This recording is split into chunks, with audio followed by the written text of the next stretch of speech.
사실과 자유의 가치를 추구하는 이승만 TV의 시청자 여러분 안녕하십니까? 지난 1월 5일 북한군은 서해 북방 한계선 인근에서 해안포 발사 훈련을 하면서 민족, 동족이라는 개념은 이미 우리의 인식에서 삭제됐다고 했습니다. 이 말은 지난 연말에 북한 조선노동당 중앙위원회 전체 회의에서 김정은 국무위원장이 한 발언에 근거한 것입니다. 동회의에서 김정은은 오랫동안 우리는 남한과 동족이라는 관계에서 일민족, 일국가, 이제도의 통일 방안을 추구해 왔으나 이제 그것이 불가능해졌다.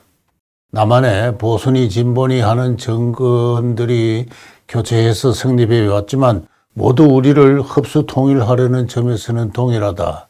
우리가 동족이라는 수사 때문에 미국의 식민지 쫄개에 불과한 괴이한 족속들과 통일 문제를 논한다는 것은 우리의 국격에 어울리지 않는다. 북남 관계는 더 이상 동족 관계가 아니라 적대적인 두 교정국의 관계이다. 우리는 핵무기를 비롯한 우리의 군사력 강화에 온 힘을 기울여서 남조선 전 영토를 완장할 채비를 갖추어야 한다. 그렇게 이야기를 했습니다. 북한이 그의 헌법이나 당 강령에서 이른바 우리 민족끼리에 기초한 대남 정책을 수정하고 대남 선전 공작 기구를 축소할지는 의문이며 두고 볼 일입니다. 북한 전문가들은 김정은의 저 같은 발언은 장차 남한을 대상으로 핵무기를 사용할 수 있는 명분을, 다시 말해서 민족을 향해 핵무기를 발사하는 것은 아니라는, 어디까지나 적대적인 국가를 향해 발사하는 것이라는 명분을 확보해 두기 위한 의도가 아닌가 그렇게 해석하고 있습니다. 저는 김정은이 남조선의 전 영토를 완정해야 한다는 말에서 1949년 북한의 김일성 집단이 6.25 남침을 준비하면서 부러지졌던 국토 완정이라는 말이 이 판박이로 떠오릅니다. 어쨌든 저는 김정은이 더 이상 동족이라는 관계에 매달려서 남한과 통일 정책을 추구할 수는 없다고 한 것은 뒤이어서 북한군 참모부가 우리의 인식에서 더 이상 민족이나 동족은 삭제되었다고 한 것은 그 자체로는 옳은 말이라고 생각합니다.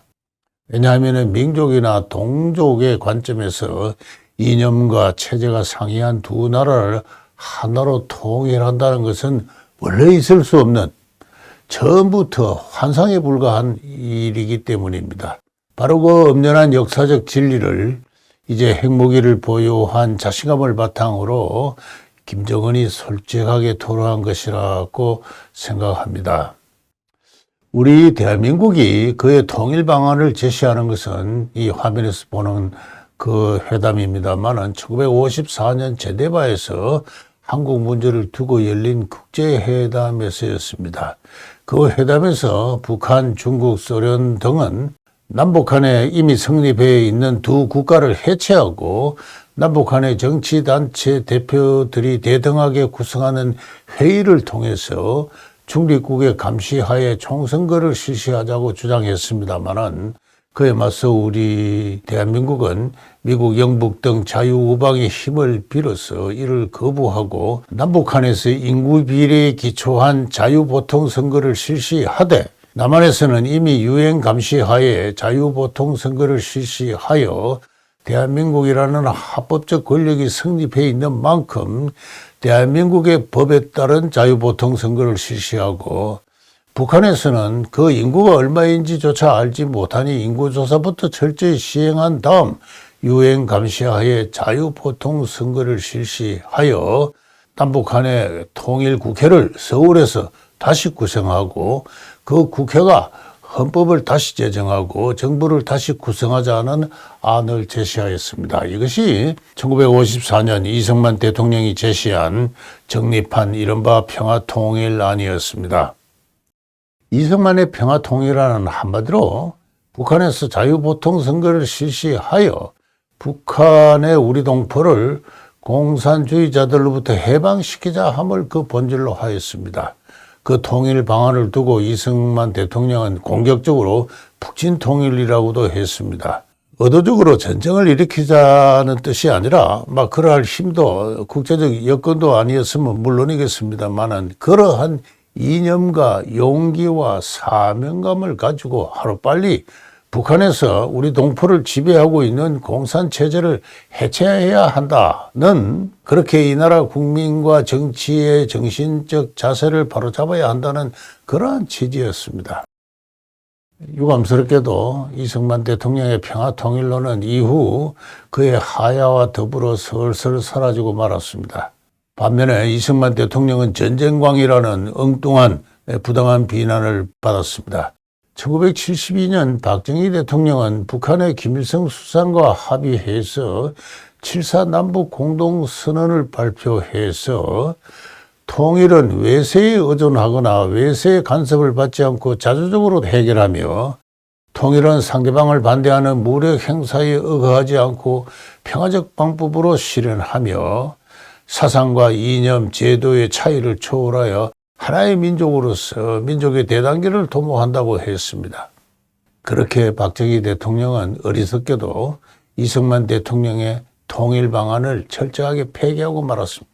바로 여기서부터 낭만적이거나 관념적이거나 정확하게 말해서 종족주의적인 비현실적인 통일 정책의 문이 열리기 시작했습니다. 이후 19년의 긴 세월이 흘러 1991년 남한과 북한이 유엔에 동시 가입하였습니다. 그 사이 동서냉전이 종식되고 공산주의 국제체제가 해체되었습니다. 중국의 공산체제도 개혁 개방의 길로 들어서게 되었습니다. 북한의 공산체제는 조그만 충격에도 붕괴할 수밖에 없는 일대 위기에 봉착했습니다. 이승만 대통령과 같은 자유이념에 투철한 이념과 용기의 정치가가 우리에게 있었더라면 통일을 실현할 수 있는 절호의 기회가 국내적으로나 국제적으로 도래하였습니다. 바로 그때 노태우 대통령은 북한과 남북 기본 합의서를 체결하여 북한 체제의 안정을 보장하였던 것입니다. 1991년 12월 13일 남북 총리회담을 통해 타결을 본 남북 기본 합의서는 남북 관계는 통일을 지향하는 과정에서 잠정적으로 형성되는 특수관계이며, 남과 북은 각각의 체제를 인정하되 각각의 내부 문제에 간섭하지 않는다고 했습니다. 그렇게 북한은 남한으로부터 혹 있을지 모를 공세를 봉쇄한 가운데 주지하듯이 체제 보장을 위해 핵무기를 본격적으로 개발하기 시작하였습니다. 그로 인해 1944년경부터 무려 300만이라는 북한의 우리 동포가 아사하는 대비극이 발생하였으면 너무나 잘 알려진 사실입니다. 북한이 핵무기를 본격적으로 개발하기 시작하자 미국의 클린턴 대통령이 이를 무력으로, 폭격으로 저지하고자 했습니다. 그러자 남한의 김영삼 대통령이 두 소매를 걷어붙이고 미국을 만류했으면 돌이켜보면 참으로 한심하기 짝이 없는 행태였습니다. 나중에 김영삼은 그 어리석었던 자신의 행동을 후회했다고 하지요. 그렇게 살아남은 북한 체제에 다시 한번 보정수표를 발행한 것은 2000년 김대중 대통령과 김정은 국방위원장 사이에 이루어진 6.15 남북 공동선언입니다. 여기서 두 사람은 통일 문제를 그 주인인 우리 민족끼리 힘을 합쳐 자주적으로 해결한다고 했습니다.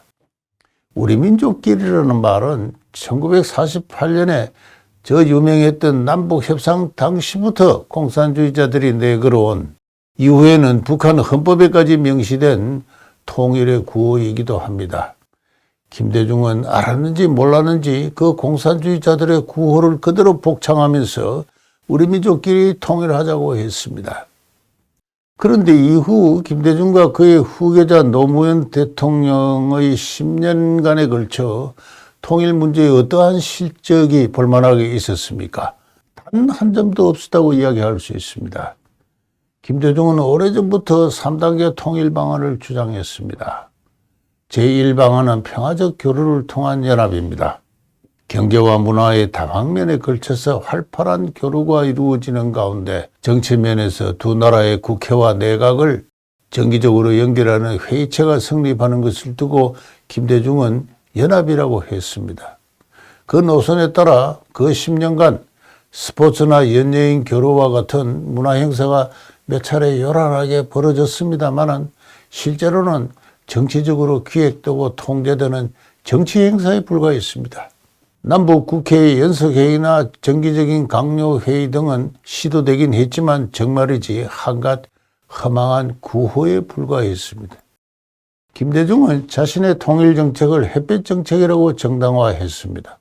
서독이 동독을 상대로 펼친 통일정책이 그 좋은 본보기라고 했습니다. 저는 김대중이 독일 분단의 성질이나 서독의 통일정책을 올바로 이해했다고 생각하지 않습니다. 독일 민족의 분단은 우리 한민족의 분단과는 그 성질이 전혀 달랐습니다. 독일은 분단 상태에서도 흩어진 가족은 상호 방문하고 통신을 하였습니다.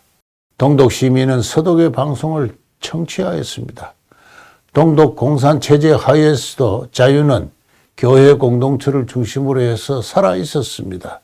그 자유인의 신앙 공동체가 독일인이 말하는 그들의 국가보다도 유래가 깊다는 민족이었습니다. 서독의 통일정책은 동독의 정통성을 인정하지 않는 가운데 동독 주민에게 자유를 확장하는 과정이었습니다. 나아가 독일의 통일은 유럽연합의 과정이기도 했습니다. 독일의 통일정책과 통일의 과정이 이러하였을진데 김대중은 북한의 우리 동포가 그 체제로부터 받고 있는 노예적 억압에 대해서 단 한마디도 하지 않았습니다. 북한이 정치범과 그의 가족을 수용하여 노예적으로 부리는 교화소는 우리 민족의 수치입니다. 김대중은 그에 대해서 단 한마디도 이야기하지 않았습니다. 김대중이 2000년 평양을 방문하자 그때까지 숨어 지내던 우리의 국군 포로들이 이제 우리를 데려가려는가 하고 신랄 같은 희망을 가졌다고 합니다마는 김대중은 그에 대해 단 한마디도 하지 않았습니다. 그때까지 북한에서는 그의 신앙을 목숨으로 지켜온 기독교인들이 있었습니다만 그들은 김대중이 김정일과 발표한 공동선언을 듣고 절망의 눈물을 흘렸다고 합니다. 이었고 김대중의 햇볕 정책은 2006년 북한이 핵실험을 성공시킴으로써 그 실패가 만천하에 드러나고 말았습니다. 햇볕 정책을 통해 북한으로 들어간 자금은 김정일이 관리하는 그의 개인 금고로부터 지출되는 핵무기 개발의 비용으로 투여되었다고 합니다. 김대중은 북한은 핵을 개발할 의사도 능력도 없으며 내가 그에 대해 책임진다고 호언을 했습니다마는 그는 아무런 책임도 지지 않은 채 오히려 그 책임을 미국의 보수 정권에 돌린 채 2009년 유명을 달리하고 말았습니다. 그 사이 북한의 수령 체제는 더욱 철저한 노예제 국가로 변질하였습니다. 캐나다의 맥마스터 대학에 있는 송재윤 교수는 요사이 변방의 중국몽이라는 제목으로 조선 왕조의 정치사와 문화사에 관한 아주 훌륭한 글을 매주 토요일 조선일보에 연재하고 있습니다. 지난 1월 6일에 글에서 송재윤 교수는 오늘날의 북한을 전 세계에서 가장 발달한 노예제를 보유한 국가로 규정하였습니다. 그는 국제인권단체인 Work Free, 자유롭게 걷자라는 단체가 2023년에 발표한 세계 각지에 존속하는 모던 슬레이버리, 현대 노예제의 실태에 관한 보고서를 인용하였습니다. 그에 의하면 전 세계 200여 개 나라 가운데 현대 노예제가 가장 크게 발달한 나라가 바로 북한입니다. 이 보여지는 화면의 지도는 현대 노예제가 존속하고 있는 이 유라시아 아프리카 대륙의 지도입니다만은 가장 붉은 색깔이 현대판 노예제가 발달한 지역이고 가장 밝은 노란 지역이 노예제가 가장 덜 발달한 지역입니다. 여기서 가장 붉은색으로 칠해진, 거의 검은색으로 칠해진 나라가 바로 북한입니다. 여기서 동그라미 일본에서 10번까지가 현대판 노예제가 발달한 나라인데 제1의 랭킹이 바로 북한입니다. 이 워커프리의 보고서에 의하면 북한 주민 1000명 가운데 104.6명, 곧 10.5%가 현대판 노예로 분류될 수 있는 인구입니다. 강제노동으로 불임을 당하거나 노동의 성과를 자신의 권리로 확보하거나 처분할 수 없는 것이 현대판 노예입니다. 북한은 정치적 처벌을 받은 죄수와 그의 가족을 수용하는 교화소가 전국에 약 10군데 설치되어 있어서 그것을 운영하고 있습니다. 이 화면에 보여드리는 자료는 크로싱이라는 영화에 나오는 이오덕 수용소의 장면, 가상으로 장면으로 본 북한 수용소의 모습입니다. 그 외에 북한은 러시아나 동구의 여러 나라에 노무자를 파송해서 그들이 벌어들이는 소득을 갈취하고 있습니다. 그렇게 수용되거나 파견된 현대판 노예가 북한 주민의 10.5%나 된다는 것입니다. 그렇다고 나머지 89.5%에게 거주 이전의 자유나 직업 선택의 자유나 경제활동의 자유가 부여된 것은 아닙니다. 결과적으로 북한 전역이 거대한 수용소와 같은 분위기임은 부정할 수 없습니다. 그러한 실태를 송재영 교수가 지난 토요일에 그의 조선일보 연재 글에서 지적을 했습니다. 북한은 그 자체 현대판 노예 국가의 전형을 이루고 있습니다. 북한만큼 폐쇄된 국가가 지구상 어디에도 없습니다. 북한은 전 세계 200여 국가 가운데 가장 억압지음에 가장 빈곤한 나라에 속하고 있습니다. 북한은 내부적으로도 철저하게 폐쇄된 나라입니다. 북한은 최고 지도자 몇 사람을 제외하고는 그의 인구가 얼마인지도 알지 못하는 나라입니다. 얼마 전에 미국의 그 세계적인 사업가 일론 머스크가 그의 트윗에다가 인용해서 다시 한번 세계인의 주목을 끈 바가 있습니다만은 이 화면에 보여드리는 사진입니다. 위성이 촬영한 한반도의 야경입니다. 그야말로 극단적인 대조를 이루고 있지요. 남한은 전역이 불야성을 이루고 있는 반면 북한 전역은 거의 암흑의 천지입니다. 이 노예적인 암흑 속에서 북한 주민의 생활상에 관해서 간간히 흘러나오는 소식을 접하면 우리의 가슴은 메입니다. 최근 북한에서 영하 20도의 혹한이 이어지고 있는데 주민들은 땔감을 구할 수가 없어서 추위에 떨고 있다고 합니다. 아이가 추위에 벌벌 떠니까 그 부모가 견딜 수가 없어서 이웃집 화장실의 문까지 뜯어서 떼는 땔감 도둑질이 곳곳에서 기승을 부리고 있다고 합니다. 이 노예제 국가의 참극은 어떻게 해서 벌어진 것입니까? 김일성, 김정일, 김정은으로 이어지는 북한의 수령체제에만 그 책임이 있습니까? 결코 그렇지 않죠. 어떻게도 부정할 수 없는 같은 동포인 이 남한의 정치와 국민에게도 절반의 책임이 있습니다. 인류사에서 유례를 찾기 힘든 노예제적 인권 탄압이 헌법이 우리 영토로 규정하고 있는 그 지역에서 자행되고 있는데도 수수방관하면서 오히려 지지해온 것이 남한의 정치와 국민이었기 때문입니다. 이제 핵무기도 확보하고 경제위기도 어느 정도 벗어난 북한의 지도층이 남한의 정치와 국민을 노골적으로 비난하고 비웃는 것은 지난 문재인 대통령 때의 일입니다. 2019년 문재인 대통령은 한미 군사연합훈련의 지휘소를 방문하여 관계자를 격려하였습니다. 이후 곧바로 8월 15일 광복절 치사에서 북한을 향해 평화경제를 이룩하자고 외쳤습니다. 김대중 정신을 이어받아서 남북이 활발히 경제를 교류하여 민족경제를 발전시키자는 소리였습니다. 그러자 북한 김정은의 여동생 김여정이 나서서 삶은 소대가리도 앙천대소할 일이라며 문재인을 비웃었습니다. 그 얼마 전에도 북한은 남조선 당국자들을 가리켜 평양에 와서 우리의 이름난 옥류관 국수를 처먹을 때는 그 무슨 큰일이나 치를 것처럼 요사를 떨고 돌아가서는 지금까지 한 일도 없는 주제에 신의도 양심도 없는 썰개 빠진 자들이라고 비난했습니다. 또는 마디마디에 철면피함과 뻔뻔함이 매캐하게 묻어나오는 궤변, 우리의 권언과 충고의 기머거리와 벙어리 흉내를 내는 여우도 낯을 불길 비열하고 간특한 턱떡머저리들이라고 했습니다. 저는 북한이 남한의 정치가들을 가리켜, 특히 김대중이야 노무현, 문재인 등 좌파 정치가들을 가리켜 턱떡머저리라고 한 표현은 그 자체로 옳다고 생각합니다. 북한이 오랫동안 주장해온 대로 우리 민족끼리 자주적으로 통일하자고 합의를 한 사람이 누굽니까? 북한의 지배자들은 이제 일이 되는가 하고 기대했을 겁니다. 아, 김대중이 이제 일을 낼 모양이다. 국가보안법을 폐지하고 그리하여 주체 사상을 신봉하는 정치단체를 합법화하고 지원하고 나아가 한미 군사동맹을 파괴하고 미군을 철수시킬 모양이다. 그게 오래전부터 우리가 주장해온 우리 민족끼리가 아니냐. 그런데 세월이 지나도 그런 낌새가 보이지 않는다. 그럴 의지가 없음이 확실한 것 같다. 그렇지만 그의 후계자로 자처하는 노무현이나 문재인을 믿어보자. 그런데 아무래도 틀린 것 같다.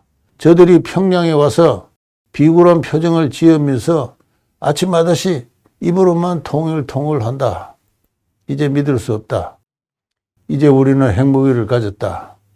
경제위기도 어느 정도 극복한 것이 아닌가. 그들에게 말폭탄을 터뜨려서 남존에서 고생하고 있는 우리의 동지들, 이석기와 그의 민중당 등 우리의 진정한 추종자들을 격려하고 남조선 동포를 일깨울 필요가 있다. 그래서 문재인을 비롯한 남조선의 좌파 정치인들을 싸잡아서 턱떡머저리라 하면서 그들의 행태를 삶은 소대가리도 앙천대소할 일이라고 비난하였던 것입니다. 저는 이런 욕을 먹은 문재인 대통령과 그들 주변의 이른바 좌파 정치가들만이 턱떡머저리라고는 생각하지 않습니다. 북한 공산 체제가 일대 위기에 처했을 때 남북 합의서를 체결하여 북한 체제의 안정을 보장해준 노태우 대통령도, 북한을 공격하려는 미국을 결사코 뜯어말린 김영삼 대통령도, 황당무계한 햇볕 정책을 내세우면서 북한이 핵무기를 개발할 자금을 제공한 김대중 대통령도, 북한이 핵무기를 개발하는 것은 자신을 방어하기 위한 용도이며 그래서 나는 돌아다니면서 북한을 변호한다고 했던 노무현 대통령도 모두 턱떡머저리이기는 마찬가지입니다. 그들뿐만이 아닙니다. 남북 기본 합의서와 남북 공동선언에 환호한 이 나라의 언론과 대화가 국민 모두가 삶은 소대가리였던 것입니다. 저의 이 같은 평가에 대해 그럼 전쟁을 하자는 말이냐라는 상투적인 비난이 예상됩니다만은 그에 대해서는 오늘 시간이 없기 때문에 변명하지 않겠습니다. 다음 기회를 약속드립니다. 저는 1953년 불가피했던 정전협정에 임하여 이승만 대통령이 북한 동포를 향해서 발표했던 성명을 다시금 생각합니다. 대강 다음과 같은 취지였습니다. 북한 동포들이여, 절망하지 마십시오. 희망을 가지십시오. 불가피하게 정전을 하지만 우리는 결코 그대들을 잊지 않을 것입니다. 우리들은 결코 그대들을 외면하지 않을 것입니다. 우리들은 하루빨리 그대들을 공산압제로부터 구해내는 일에 최선의 노력을 기울일 것입니다. 그러한 내용이었습니다. 저는 이승만 대통령 시절 초등학교를 다니면서 모든 교과서 뒤편에 적힌 우리의 맹세를 아직도 기억합니다. 우리는 대한민국의 아들, 딸, 죽음으로써 나라를 지키자. 우리는 강철같이 단결하여 공산 침략자를 쳐부수자. 우리는 백두산 영봉의 태극기를 날리고 남북통일을 완수하자. 이승만 대통령의 후계자들이 이 같은 우리의 맹세에 조금이라도 충실했더라면 오늘날의 북한이 저와 같이 비참한 노예적 국가로 타락하지는 않았을 겁니다. 그런 의미에서 북한의 김정은이 더 이상 우리의 의식에서 민족이나 동족은 없다고 한 것은 우리의 턱떡머저리와 같은 정치와 언론과 국민들에게 그들의 비겁하고 어리석음으로 인해 장차 그들이 어떠한 희생을 치를 수 있을지를 경고해준 옳고도 고마운 이야기라고 생각합니다. 예, 오늘은 여기까지 하겠습니다. 경청해 주셔서 대단히 감사합니다.